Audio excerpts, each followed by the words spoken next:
Livro Ano Cristão, Padre Croisset, Tomo 3, Março. Dia 19. Martirológio. O trânsito de São José, esposo da Santíssima Virgem na Judéia. Os santos mártires Quinto, Quintílio, Mário e 9 companheiros em Sorrento. O santo José Apolônio e outros muitos na África. São Pancário em Nicomédia, sob Diocleciano. Os santos Landoaldo, presbítero romano, e Amâncio, diácono, em Gante. Foram enviados a pregar o Evangelho pelo Papa São Martinho. Depois de mortos, operaram muitos milagres. O trânsito de São João na cidade de Pisa. Foi varão de grande santidade. E em várias partes, muitos outros santos mártires, confessores e santas virgens. Demos graças a Deus. São José, esposo da Santíssima Virgem. São José, esposo da Santíssima Virgem, em certo sentido próprio e verdadeiro pai do Salvador do mundo, nasceu na Judéia há 45 ou 50 anos do advento de Cristo. Não se sabe, com certeza, o lugar de seu nascimento, mas é provável que fosse Nazaré, pequena povoação da Galiléia inferior, onde o santo tinha sua habitação. Era da tribo de Judá e da casa real de Davi, que reinou até o cativeiro de Babilônia.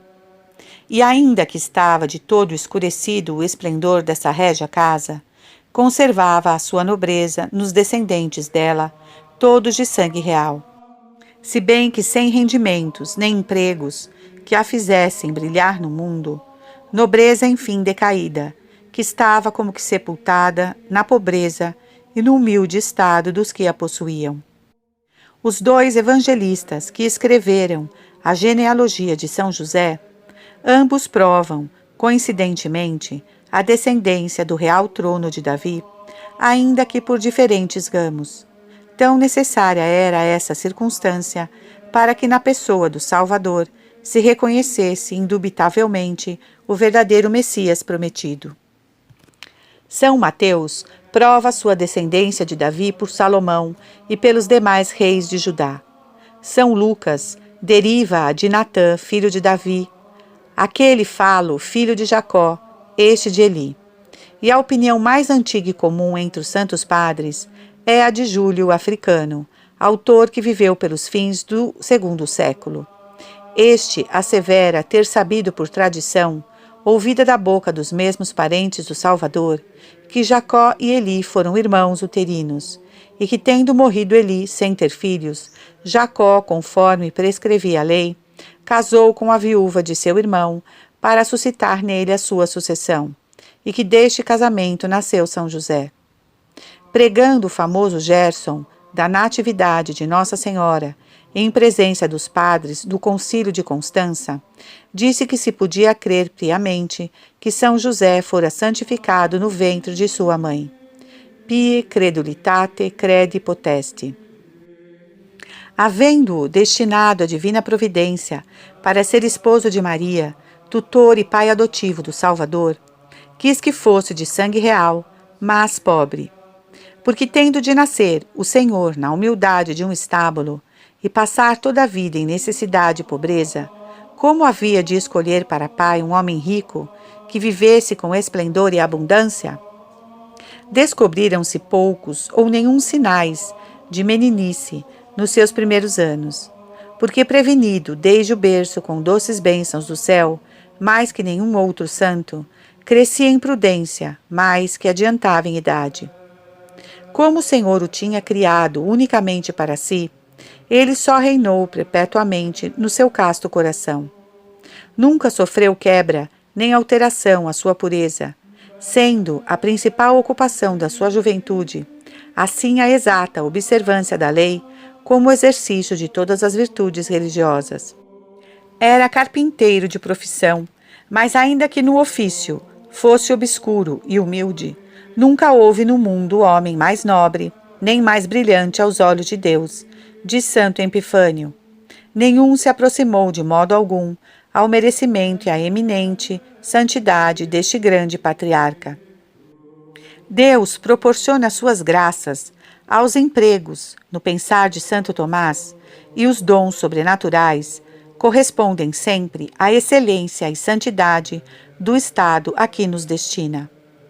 Pois tendo escolhido o Senhor a José para ser na terra, digamo-lo assim, o arquivo dos seus maiores segredos, agente secretário do Altíssimo no mistério da encarnação, esposo de Maria e protetor da sua virgindade, tutor e pai adotivo do mesmo Jesus Cristo, e neste sentido seu pai, compreende-se, de São Bernardo, qual seria o resplendor das suas virtudes, qual a multidão de dons sobrenaturais com que o céu o enriqueceria, e quão sublime a sua elevação e excelência.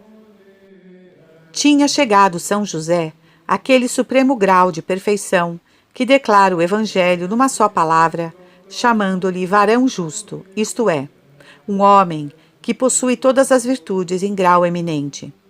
Quando, querendo o Verbo encarnar nas entranhas de uma virgem, escolheu Maria para mãe e São José para esposo dela. Como a Santíssima Virgem se havia consagrado a Deus no templo quase desde o berço, tocava ainda mais aos sacerdotes que a seus pais buscar-lhe um esposo que fosse digno de tal esposa. E escolheram José, que além de ser da mesma casa de Maria, era conceituado como o homem mais modesto e o mais prudente, e como o mais religioso do seu tempo. É constante que São José, prevenido de uma graça especial, quase desconhecida naqueles tempos, tinha resolvido guardar perpétua virgindade, e é provável que, não havendo lei alguma que obrigasse a casarem as mulheres solteiras, nunca teria consentido a Santíssima Virgem no casamento de São José, se com luz superior não se lhe houvesse manifestado a sua eminente santidade e o desejo que tinha de conservar-se perpetuamente virgem como ela. E até por isso não encontra dificuldade Santo Agostinho em comparar a virgindade de São José com a virgindade de Maria. E o cardeal São Pedro Damião está tão persuadido de que São José foi sempre virgem, que quer se conte esta verdade no número daquelas de que não é lícito duvidar. E na verdade, reflexiona Santo Tomás, se o Salvador não quis confiar sua mãe a um discípulo que não fosse virgem, como é verossímil que permitisse se desposasse com ela um homem que não o fosse? Os que creram que São José tinha sido 2 vezes casado, e que de sua primeira mulher tinha tido São Tiago, Simão e os outros, que no Evangelho se chamam irmãos e irmã do Salvador, não refletiram que a mãe desses parentes de Cristo ainda vivia no tempo da paixão, e que essa se dizia também irmã da Santíssima Virgem, pelo costume tão sabido dos judeus, entre os quais se tratavam por irmãos os parentes mais chegados. Celebrou-se em Jerusalém o puríssimo despossório, no qual, como se explica o célebre Gerson, não tanto foram 2 esposos, quanto 2 as virgindades as que contraíram casamento. Virginitatas nupsit. Não houve, nem haverá no mundo, casamento mais feliz, porque nem o houve, nem o haverá mais santo. E se Maria recebeu em José um custódio e um protetor da sua virgindade e honra, José recebeu em Maria a dignidade mais augusta que pode imaginar-se na terra, sendo esposo de Maria. Exclama São João Damasceno. Santo Tomás é de opinião que imediatamente depois dos despossórios fizeram os 2 santíssimos esposos, de comum consenso, voto de perpétua castidade, parecendo-lhe que 2 pessoas tão santas não podiam dispensar um ato de religião tão perfeito. Poucos dias depois de desposados, apareceu o anjo Gabriel à Virgem Maria na sua humilde e pobre casa de Nazaré, e tendo-a saudado em termos de profunda veneração, devido à dignidade de Mãe de Deus, a que sabia o celestial paraninfo, que dentro de um instante havia de ser elevada, lhe descobriu todo o mistério da encarnação, intimando-lhe que aquele Deus, que queria fazer-se homem para remir o gênero humano, a havia escolhido para sua mãe.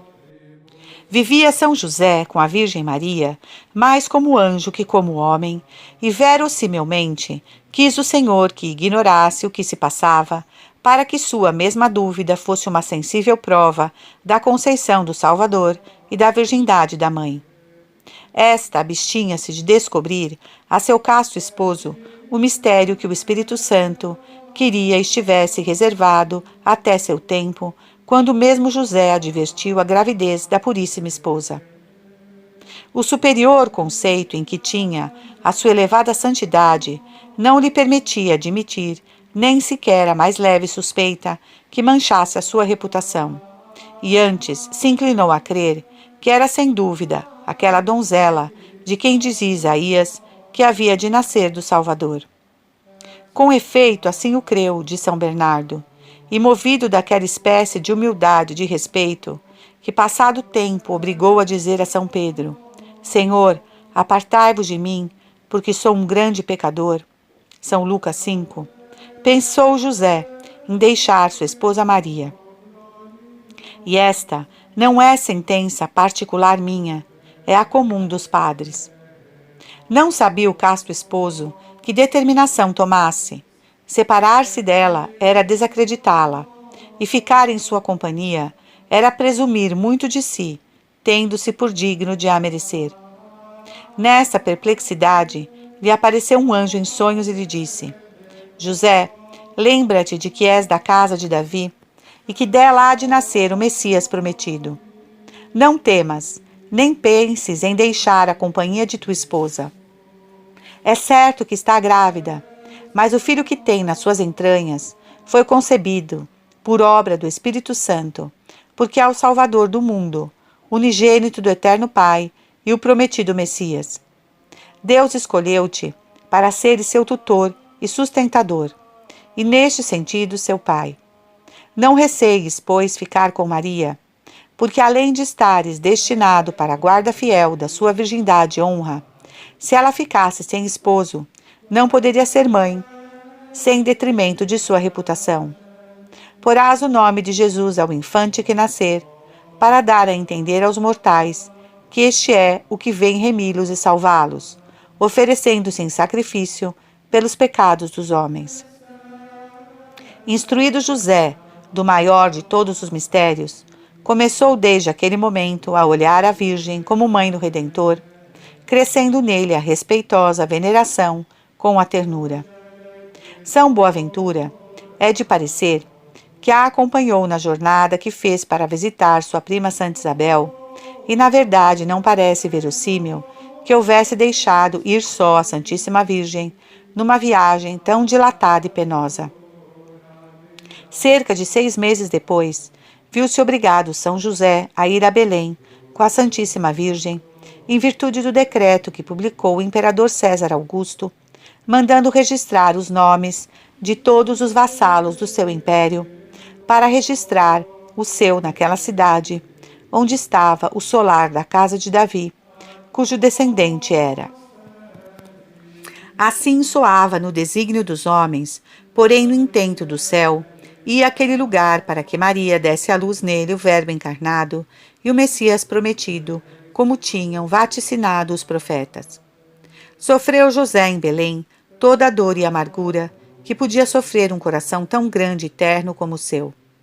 Porque depois de percorridas todas as pousadas e repelido com desprezo delas, não teve outro albergue onde se recolhesse com sua adorada esposa e com o divino penhor que esta trazia nas entranhas, que as ruínas de uma humilde casa, unicamente destinada para estábulo de bestas. Adorou os decretos da divina providência e rendeu-se com profundo silêncio às suas soberanas disposições. Neste indecente lugar, viu nascer no meio da noite o Salvador do gênero humano. Mas quais foram os extraordinários favores, quais as interiores doçuras com que o divino infante encheu a alma de São José, a quem olhava e amava como pai?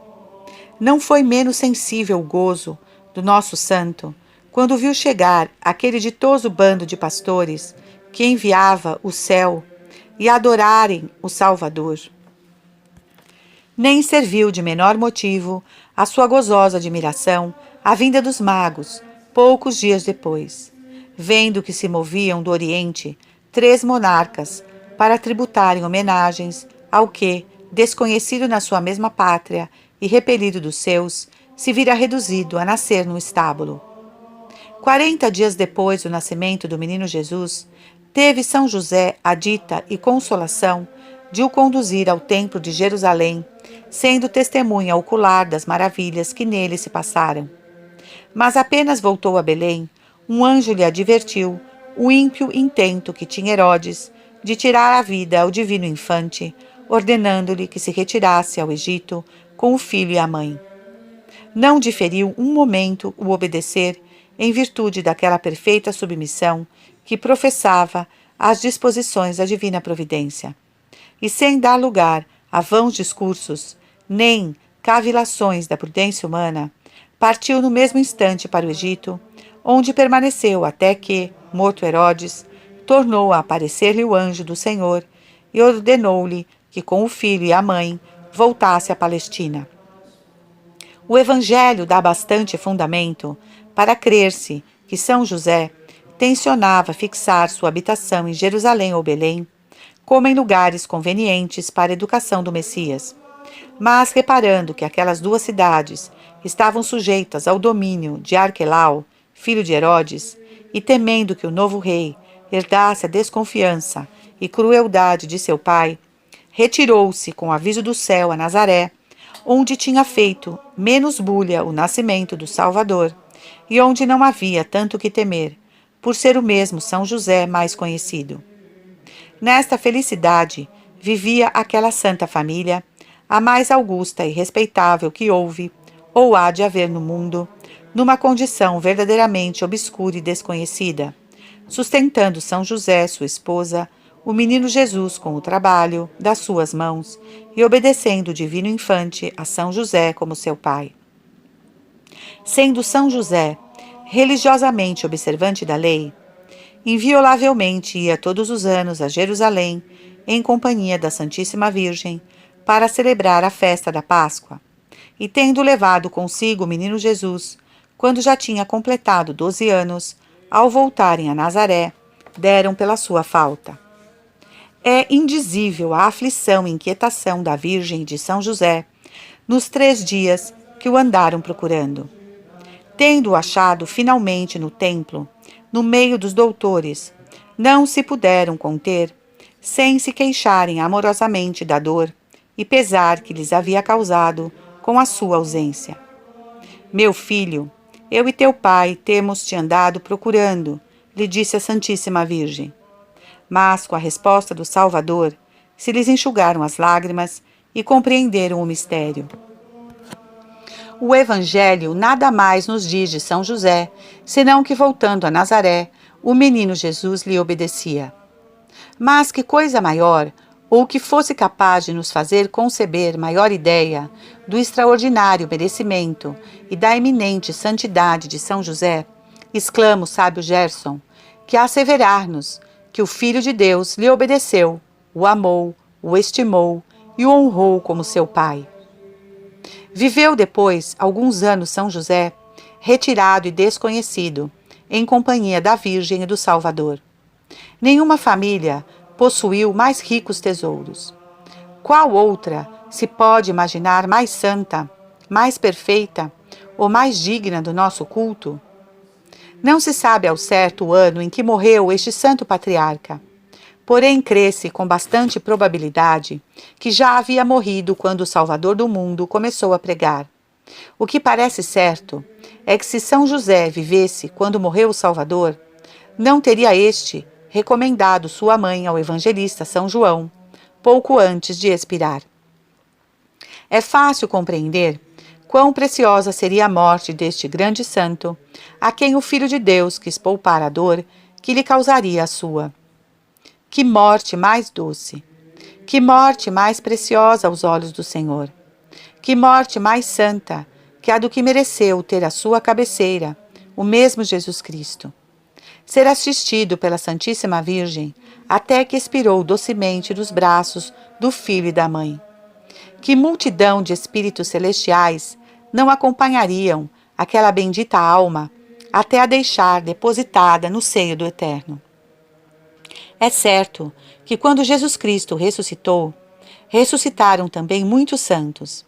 E não é verossímil que, tendo feito o Senhor tantos milagres para descobrir e expor ao culto dos fiéis as relíquias de tantos outros, houvesse querido privar desta honra as de São José, se o seu sagrado corpo tivesse ficado na terra. Ainda que a Igreja professou sempre singular veneração a este grande santo, contudo não foi tão público o seu culto naqueles séculos cheios de trevas e pouco tranquilos, em que só o nome de Pai de Jesus Cristo poderia fazer nos gentios alguma impressão menos vantajosa para o cristianismo e servir de pretexto aos hereges que negavam a divindade. Enquanto não gozou de paz a Igreja, não começou a tornar-se familiar aos fiéis a devoção de São José. Acha-se o seu nome, aos 19 de março, nos martirológios latinos, escritos há mais de 800 anos, e ainda é mais antiga sua festa na Igreja grega.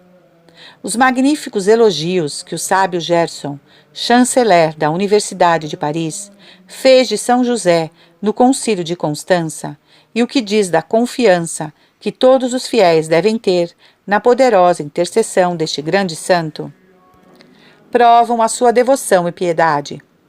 Escreveu diferentes cartas para que se celebrasse com maior solenidade a festa de São José. A primeira foi dirigida ao Duque de Berry, no ano de 1413, a segunda ao chantre da Igreja de Chartres e a terceira a todas as igrejas. Gregório XV e Urbano VIII a fizeram festa de preceito, proibindo nela as obras servis e as funções públicas dos tribunais. Não há religião alguma na Igreja de Deus que não fosse professa particular essa devoção a São José. Não há cristão que não tenha, neste grande patriarca, uma tenra e amorosa confiança. Os muitos milagres que obra o Senhor por sua intercessão em toda a cristandade e os singulares favores que experimentam todos os que o invocam, mostram visivelmente que nada recusa o Salvador ao que sempre amou como Pai e ao que quer que nós honremos como tal. Também contribuiu muitíssimo nesses últimos tempos para promover a devoção de São José, a singularíssima que lhe professou Santa Teresa de Jesus, deixando-a como herança a seus filhos e filhas, em quem vive hoje com tanta edificação o espírito e a piedade de sua Santa Mãe. Em muitas igrejas, celebra-se com grande solenidade, no dia 22 de janeiro, a festa dos despossórios de São José com a Santíssima Virgem, e já no século XIV se celebrava na igreja esta festividade. Há em várias partes fundadas muitas congregações e confrarias com o título de São José para assistirem os agonizantes. E que santo mais poderoso para nos ajudar naquele crítico momento?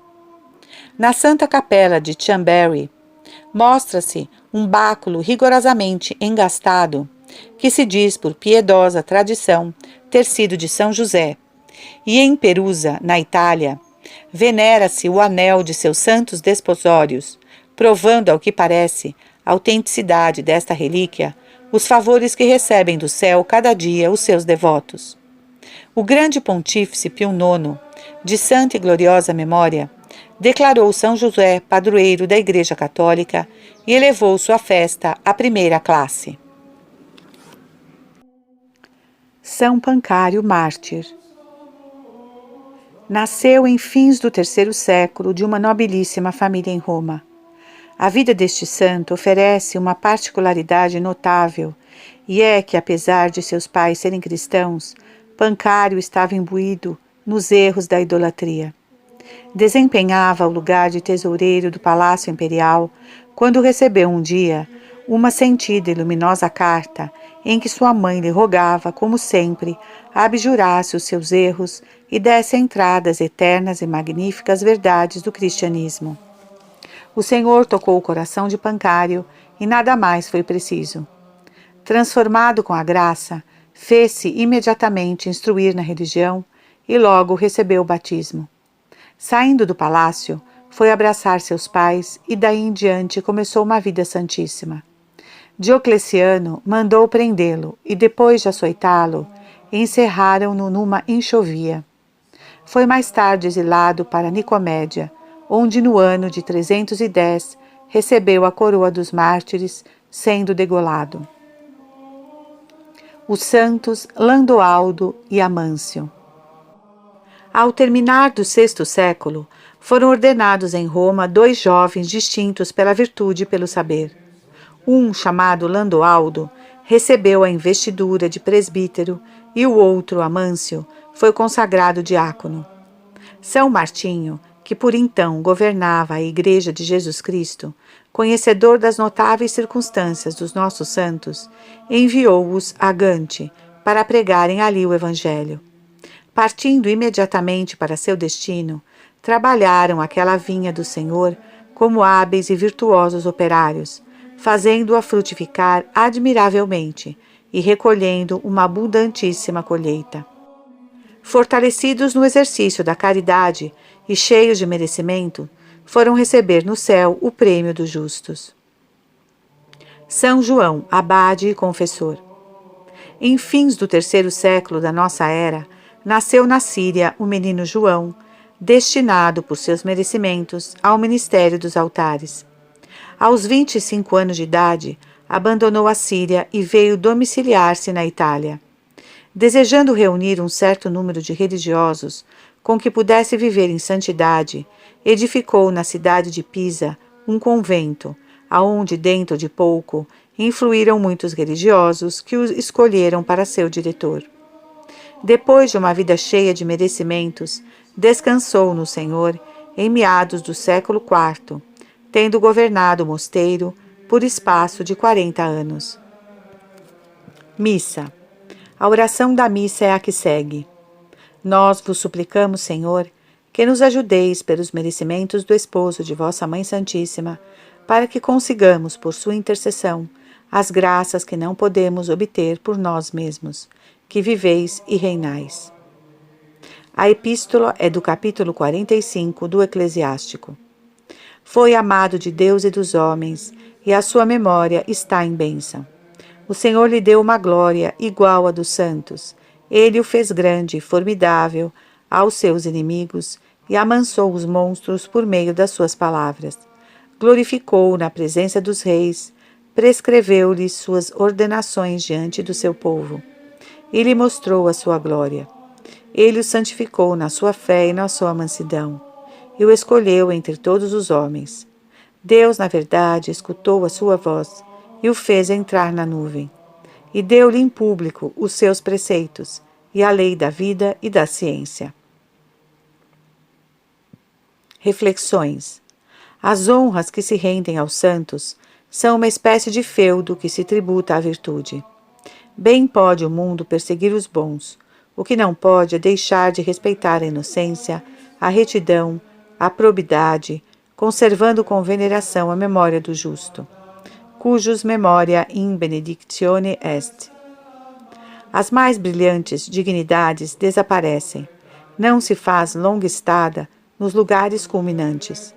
A idade das formosas ilusões não é a mais larga estação da vida. Nobreza, preeminência, grandeza, tudo se extingue. O fausto cai, o tumulto passa, o ruído cessa. Dir-se-ia que a diversidade de condições no mundo se reduz toda a exibir diferentes cenas ao público. Bens sólidos são exclusivamente os que traz consigo a virtude. Não há felicidade, não há alegria, não há glória permanente senão a dos santos. Por que tanto Fausto, tanto orgulho nos grandes do mundo? Porque todas as grandezas mundanas são vãs, e para brilharem precisam de mendigar postiços esplendores. A majestade da virtude brilha por si mesma. A santidade não carece de galas estranhas. E eis porque a doçura, a mansidão, a afabilidade, a humildade e mesmo a simplicidade são tão comuns aos santos. A sua memória está cheia de bênçãos. ainda que a sua vida seja ordinariamente acompanhada de contradições, de perseguições e reveses. Não os poupa a calúnia, nem o mundo os pode sofrer, porque a retidão, a prudência, a edificativa piedade que neles esplende, é uma condenação tácita da licença e da desordem dos mundanos. Nem sempre se fala assim, mas não se pensa de outro modo. Os libertinos olham todas as pessoas virtuosas como censores importunos, daí a origem daquele desabrimento, daquele ase de e daquele fel que sentem contra a vida ordenada, pura, santa, exemplar, desses a quem o mundo não é digno, desses a quem eles são tão dissemelhantes. Porém, depois da morte, quando já os não têm presentes, entra a memória da sua virtude a exigir o tributo que se lhes deve, e então se lhes paga. A piedade pode ser maltratada, mas não perde jamais os seus direitos. Evangelho. O Evangelho é do capítulo 1 de São Mateus. Estando desposada Maria, mãe de Jesus, com José, antes de coabitarem, se achou grávida por virtude do Espírito Santo. E José, seu esposo, como era justo, e não a quisesse infamar, resolveu deixá-la secretamente. E pensando ele nisto, eis que um anjo do Senhor lhe apareceu em sonhos, dizendo: José, filho de Davi, não temas receber a Maria, tua mulher, porque o que nela se gerou é obra do Espírito Santo. E dará à luz um filho, e o chamarás pelo seu nome Jesus, porque ele há de salvar o seu povo dos seus pecados. Meditação da verdadeira devoção. Primeiro ponto. Considera que não há coisa mais amável, nem mais digna de um coração cristão do que a verdadeira piedade. Só ela o pode serenar, só ela torna sempre o céu calmo e o mar tranquilo, porque os seus primeiros exercícios são subjugar o amor próprio e domar as paixões. O amor de Deus é, por assim dizer, a sua alma, e a perfeição o seu fruto. A virtude comunica um resplendor que escurece os falsos brilhos deste mundo. Ela só basta para fazer frente às desgraças.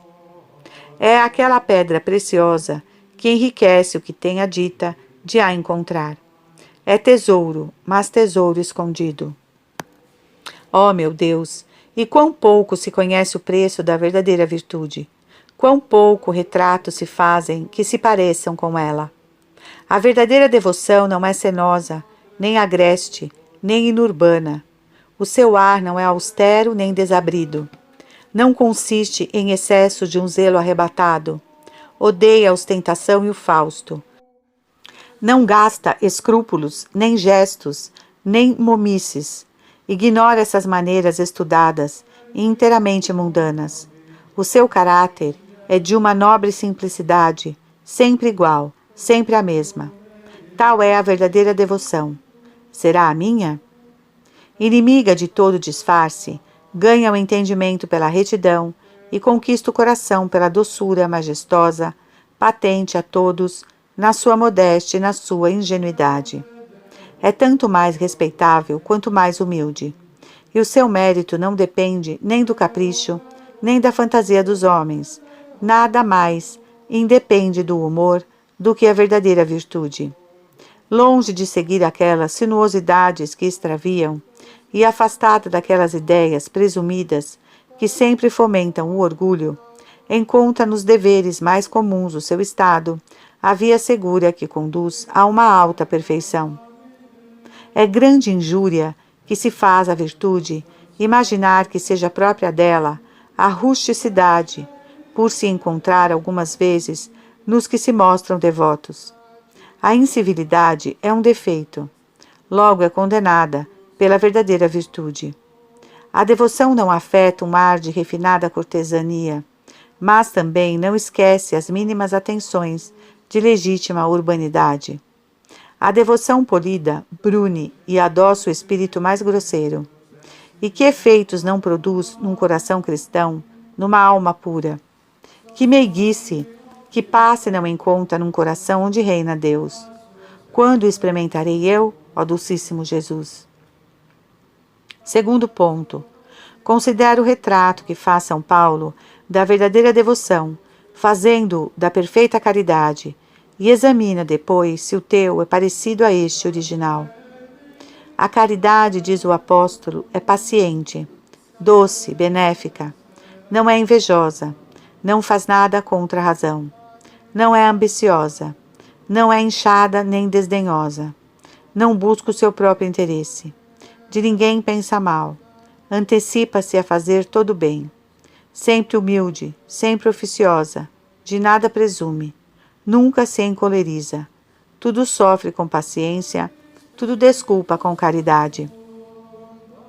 Quer isso dizer que uma pessoa solidamente virtuosa, um homem verdadeiramente devoto, é um homem sem amor próprio, sem artifício, sem ambição? Um homem sempre severo consigo mesmo, que a si mesmo nada perdoa, e extremamente doce e afável com os outros, pelo que desculpa todas as faltas, bom sem afetação, condescendente sem baixeza, oficioso sem interesse, observante sem escrúpulo e continuamente unido a Deus, sem que lhe custe violência. Cheio de baixos sentimentos de si, só tem estimação para os outros, porque não vê neles senão as virtudes que os ordenam, e em si apenas considera as misérias a que está sujeito. Sempre contente, sempre igual. E como a vontade de Deus é a única medida de seus desejos e a regra de seus procedimentos, sempre faz o que Deus quer e sempre quer o que Deus faz. Reconheces-te a ti mesmo neste retrato? Pois é o dos verdadeiros devotos. É porventura o teu? Quiseras gostar os frutos da verdadeira devoção, e que fazes tu para os colher? Em São José encontras o grande protetor e o perpétuo modelo da verdadeira virtude.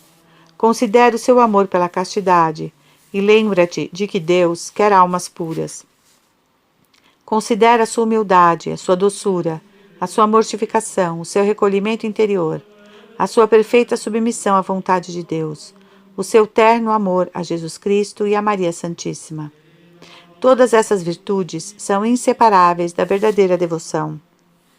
Ah, Senhor, quão desprovido me vejo de todas essas virtudes! E como sinto, como conheço a minha indigência. Mas eu tudo espero da poderosa proteção de São José. Em seu nome vos peço aquela pureza, aquele recolhimento, aquela mortificação, aquela humildade, base de todas as virtudes. Peço-vos o vosso amor, mas um amor terno e constante. Peço-vos uma grande ternura para com vossa Mãe Santíssima. Peço-vos, enfim, a verdadeira devoção, que é a herança de vossos escolhidos. Jaculatórias. Tendo procurado por todas as partes a minha paz e quietação, só achei quando vivi da estada na casa do Senhor. Eclesiástico 24. Aquela paz de Deus que é superior a tudo quanto se pode pensar, possua e guarde o vosso coração e o vosso entendimento em nosso Senhor Jesus Cristo. Filipenses 4. Propósitos. 1. Grandíssimas são as vantagens que nos traz a proteção dos santos, para que a olhemos com indiferença. Se prezamos tanto, se cultivamos com tanta dedicação as boas graças dos favoritos do príncipe, que cuidado não devemos ter para merecermos a proteção daqueles que mais elevados estão na glória, daqueles que são mais validos e maior poder têm com Deus? Infere daqui a devoção que deves professar a São José. Que santo mais poderoso com Jesus Cristo e com a Virgem do que este, que em um sentido verdadeiro é pai de um e esposo da outra? Aquele que, retirando para o Egito, o menino Jesus salvou, digamo-lo assim, o próprio Salvador? Confia na poderosa proteção deste grande santo, mas nada esqueças para que sejas digno dela. Em nenhum ano deixes de te confessar e comungar no dia de sua festa. Soleniza-a com tua família, invoca-o todos os dias com uma oração particular, toma-o para teu advogado em toda a tua vida e nunca deixes de lhe rezar mais particularmente às quartas-feiras de cada semana, que é o dia consagrado pela devoção dos fiéis a São José. Poucas terras haverá onde se não encontre alguma igreja, ou pelo menos alguma capela dedicada em honra deste grande santo. Tem no teu quarto a imagem deste santo patriarca e escolhe-o para protetor particular de tua família, inspirando continuamente a teus filhos e aos que estão a teu cargo uma inteira confiança, uma terna devoção, um grande respeito a São José. 2. Não há no mundo estado nem condição que não possa, que não deva mesmo tomá-lo por seu protetor. Os grandes, porque era de sangue real. Os casados, porque também o foi com a Santíssima Virgem. Os artífices, porque também foi um pobre carpinteiro. Os mendigos e desprezados acharão nele um verdadeiro pai. Os caminhantes experimentarão o seu auxílio nas viagens, cujas incomodidades e perigos o mesmo santo experimentou nas que fez ao Egito e a Nazaré. Pelo que toca à vida interior, a verdadeira devoção e a castidade, pode-se dizer que São José foi o modelo dos que a professam. E que devoção não devem ter a este grande santo as pessoas que vivem na religião? Finalmente, São José é advogado especial da Boa Morte. Sob o seu nome, em sua honra, tem-se fundado com autoridade apostólica muitas piedosas congregações e confrarias, para ajudarem os moribundos naquele momento crítico. Procura alistar-te em alguma delas e cumprir com exatidão todas as suas obrigações. A boa morte é a obra máxima de toda a vida. Em que outra necessitamos de maiores auxílios? E que consolação tê-los merecido por meio de uma terna devoção a este grande santo, que faz sempre sentir os efeitos da sua poderosa proteção naquela derradeira hora. Pede a Deus todos os dias a graça final. Pede-lhe-a por intercessão de São José.